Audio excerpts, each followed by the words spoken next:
Good morning. Today we're going to look at something called the Canopy theory.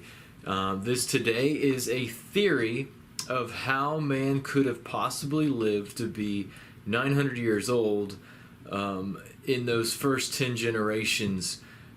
What in the world would cause humans to be able to live that long? So we're going to try to answer that, at least show you a theory, and let you decide what you think. So yesterday we talked about Yom and how when it is used with a number or a delineation of time like evening and morning, every time we find those combinations in the Bible, it means a 24-hour period. And we talked about how the 6 days of creation, I believe based on that, are 24-hour periods. One of the greatest evidences for this is found in the Ten Commandments, Exodus 20:11. For in 6 days the Lord made the heavens and the earth, the sea and everything in them, and he rested on the seventh day. And this verse was given in the context of keeping the Sabbath day. And so he's giving a direct correlation to a normal week. So today we're focusing on day 2 of creation. That is the day where this canopy theory comes into play. So let's look at day 2, and we're going to read the King James Version, which normally I would never use, but I want you to see this specifically. It says, "Then God said, let there be a firmament, an expanse in the midst of the waters, and let it divide the waters from the waters. Thus God made the firmament and divided the waters which were under the firmament from the waters which were above the firmament, and it was so." So what I want you to see here specifically is the word firmament. That word has a specific translation, a specific meaning that is very, very specific in the Hebrew word that we get this word firmament from.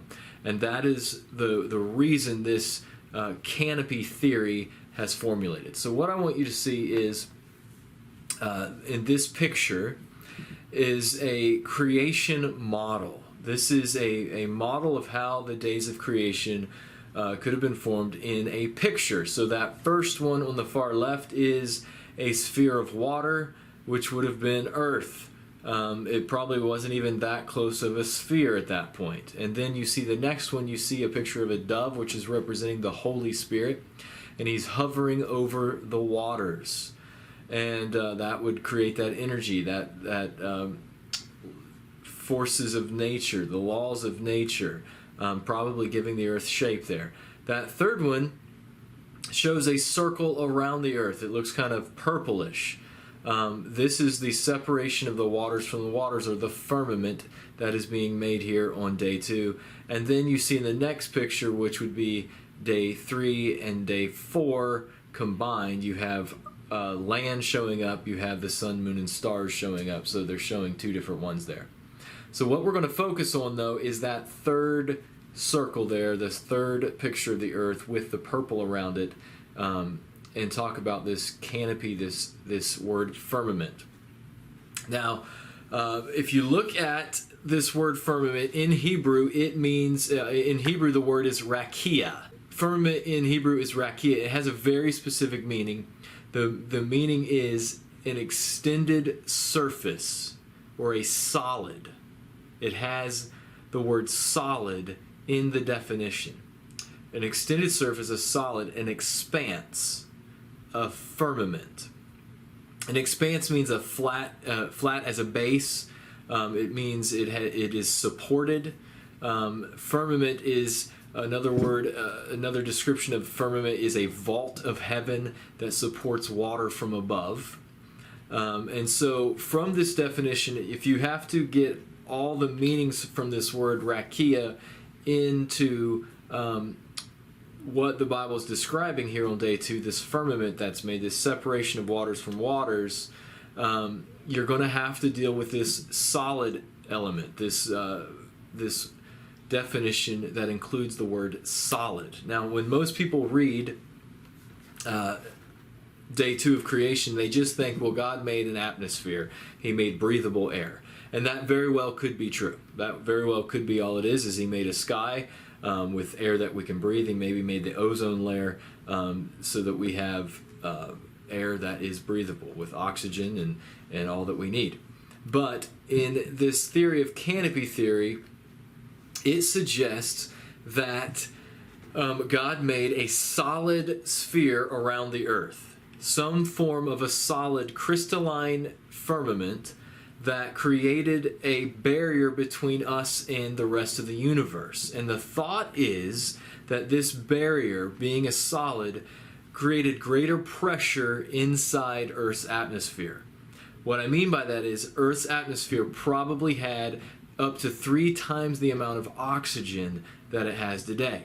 And you would have been able to breathe better. You would have been able to run faster. You would have been able to think better. Now, a crystalline firmament also alludes to a solid.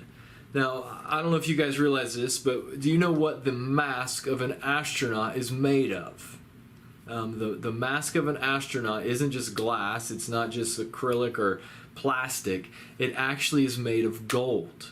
And if gold is in a thin enough layer and if it's a pure enough form, you can actually see through it. So it's a solid, but you can see through it. In that same sense, this firmament was some sort of crystalline structure that you could see through. You could still see the stars, but it was indeed a solid.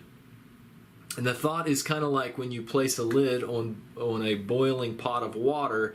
When you lift that lid up, you're going to see condensation on top. You're going to see liquid on top. There's going to be steam that rose up that rests on top of it, and the vibe is eventually that water will fall back down, and that is kind of a picture of this firmament. It keeps water in, and the idea of a canopy theory is that it keeps it at a perfect temperature, that things stay at a constant. It also reproduces or remagnifies the magnetic field of the earth. So I want you to take a look at this video by a man a lot smarter than me named Dr. Carl Ball, and he will explain it much better.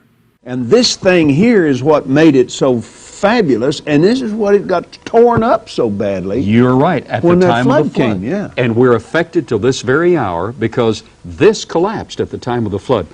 I'll admit to you, one of the most vital, active, and exciting areas of academic research in this creation model has to do with that firmament. Yeah. For instance, let's tell your audience all about this firmament. The Hebrew word there is rakia. Now, we won't go too far into that, except to say that the word rakia has to be fulfilled specifically. That means that this firmamental canopy, probably just a few inches thick, suspended approximately 10 miles above the earth, this canopy of water with a hydrogen crystallized in the middle would do some wonderful things. The hydrogen crystallizing within this water in very thin layers, and that meets the specific Hebrew word rakia, translated firmament appropriately, that would do a number of things. First of all, that would filter out ultraviolet radiation. Now, you and I at this very moment are being damaged by ultraviolet radiation. Before Noah's flood, no ultraviolet radiation got in. It was all filtered out.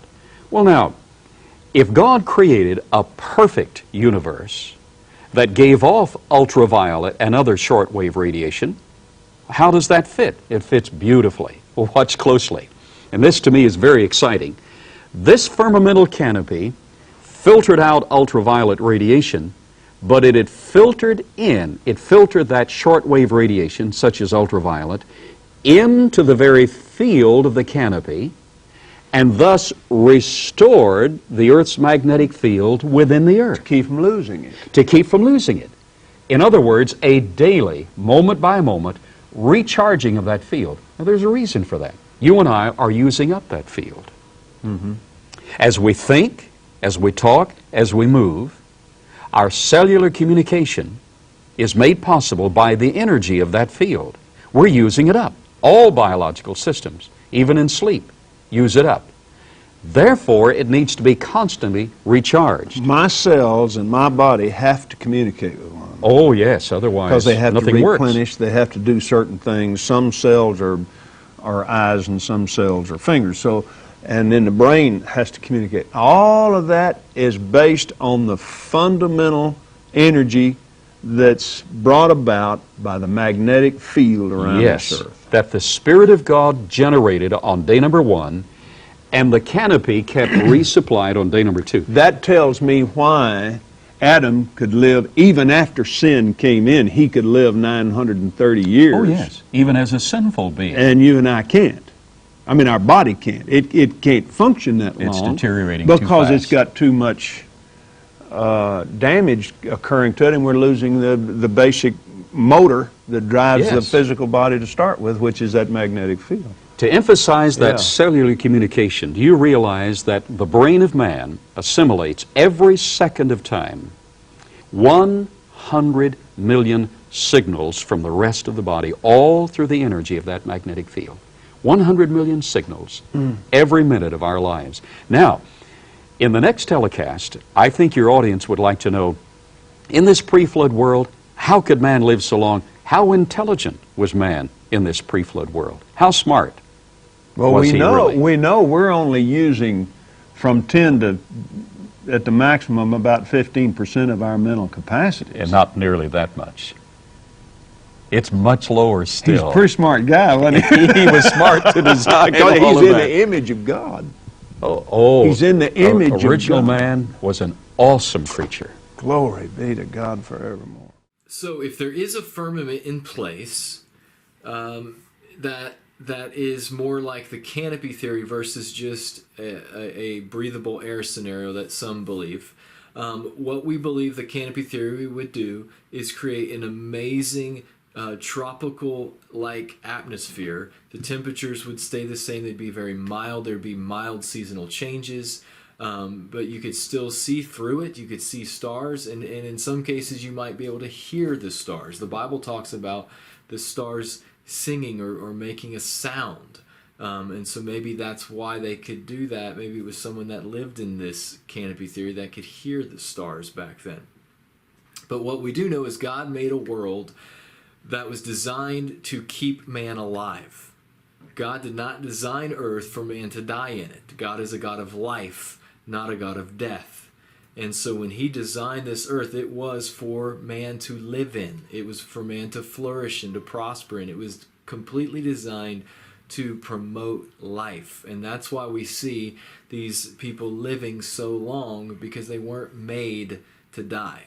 Now, today we see some athletes that take advantage of trying to produce more oxygen into their brains, into their bodies, so that they perform better. These two guys here are the top athletes in their sport. You guys know who they are. Can you guess their names? Do you remember the guy on the left? World #1 tennis player. Funny name. His name is Novak Djokovic. He is the #1 player in the world. He fluctuates back and forth with Nadal and Federer, but I think he's still currently #1. He uses a hyperbaric chamber to recover after tournaments. We breathe in about 20% oxygen normally. And so under pressurized conditions, you could breathe in 100% oxygen. And when you do that, it helps your body recover from things.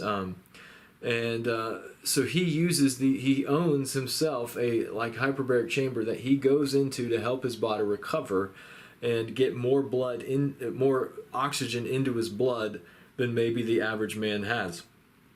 Michael Phelps, kind of the same way. He obviously is an Olympic swimmer. He has 16 Olympic medals under his belt. He eats 1,200 calories a day when he's in his prime, when he was in his Olympic days. To keep his training regimen, he had to eat that much. And he sleeps in a hyperbaric chamber. And his is more like an altitude chamber. So what that is if you sleep in an altitude chamber for at least 6 hours a night, you're kind of are sleeping at like sea level normally. But if you get in one of these chambers, you can set it to whatever height or altitude that you want it to be. So Michael Phelps, initially he started at 5,000 feet and slept there for several weeks.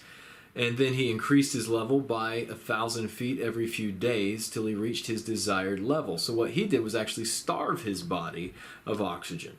Okay, so he did the opposite of Novak. Michael Phelps would sleep at an altitude of 8,000 to 9,000 feet. And what they found was by doing that, when he was at normal oxygen levels, like breathing in an Olympic arena, his body would respond differently to that oxygen level than everybody else, because it was pulling in more oxygen. He was used to not having as much. And they found that while doing that, he could perform at 2 or 3% better than he could without it. Okay, now that doesn't sound like much, 2 or 3%, but in an Olympic world, when you're facing world records and the best in the world, 2 to 3% is a massive advantage. In fact, if you were a triathlete and you did that sport, 2 to 3% difference is 72 to 108 seconds. Well, that is a massive lead in a race like that. One more thing I want to show you guys is the idea of savants. Now, savants are genius people that part of their brain gets starved of oxygen, and many of them are disabled. Many of them can't walk, or they're blind because part of their brain is not getting the oxygen it needs. But the deal is the other part of their brain gets more oxygen and feeds better, and so that part of their brain functions at a more optimal level. So these guys are geniuses in certain areas, and in other areas they can't even function like a normal person. So a savant is amazing. One example of a savant is Kim Peek. Kim Peek is the guy that they based the movie Rain Man off of. And he was an amazing guy. Kim struggled with ordinary motor skills. He had difficulty walking, he was severely disabled. He couldn't button his own shirt. He had general test scores were well below normal people's IQ test. He was well below in those. But Kim could actually read with one page with one eye and one page with the other eye. And he could read 2 pages at the same time in 3 seconds flat. He was known for reading over 1,200 books and remembering everything in those books. He was like the ultimate guy to have with you in a trivia competition. This guy knew stats from everything, from history to geography to sports. This guy knew it all. And in their studies, they found out that basically whatever he read, he remembered. He also could remember every music, every song that he had ever heard, but yet he couldn't button his shirt. Another one is Leslie Lemke. Leslie was an amazing guy in the 1980s. As a young child, Leslie had to be forced fed, and he didn't know how to swallow. He could not stand till he was 12 years old. At 15, he finally learned how to walk. At 16 years old, Leslie started to bloom a little bit. He in the middle of the night, woke up, couldn't sleep good, sat down and watched a show and heard a piano concert by Chavansky or whatever. How do you say his name? I don't know. And then he sat down and played it flawlessly. He heard it one time, sat down and played it without a single mistake. The guy could play the piano without training, just sat down and would play whatever he heard. Last one, Jedediah Bunkston. This dude was insane. He lived in 1707 in England. He couldn't write. He had no knowledge of science or history, except he was insane with numbers. Jedediah could do amazing calculations in his head. He was an amazing savant. If he saw someone dancing, his brain would start counting how many steps is this guy taking. Kind of weird. So he could tell you exactly how many steps the dude took in the dance. That's just how his brain worked. Jedediah would consume numbers. And he was known for being able to answer equations that had 39-digit answers without paper. He would work them in his head. 39-digit answers. Pretty stinking insane. Now that should show you the power of what a man would be like if we had more oxygen. We would function better. We would think clear. We would be better athletes. We would probably live longer. So that is the vibe of this canopy theory, why we think it would allow man to live more like 900 years. If we had 3 times the oxygen level, if we had the magnetic field of the earth being reproduced constantly in our bodies, we wouldn't be drained of this. One more thing about the magnetic field of the earth. Scientific America published something years ago about the magnetic field of the earth that said in 1500 years the magnetic field of the earth will be used up. It won't be able to support life anymore. And I'll leave you with this. The Bible says in Revelation that there's going to be 7 years of turmoil and trouble, and after that Jesus will come down. We call that the second coming of Jesus, or the return of Jesus, and the devil will be bound for 1,000 years. When that takes place, the Bible says that we will live on this earth, that Jesus will be the ruler, the king, the president, whatever you want to call it, of the earth, and we will live with him for 1,000 years. Those that were that died return with Jesus in the second coming, and so they live with Jesus for 1,000 years. And with that said, if you take that 1,000 years that we know is going to take place and subtract it from the 1,500 years left of usable magnetic field on the earth, then there is only 500 years that man can survive on this earth before Jesus can come back. That means Jesus has to come back within 500 years, scientifically speaking. So that's pretty cool. I like the idea. I hope he comes right now. I hope he comes before I finish this video.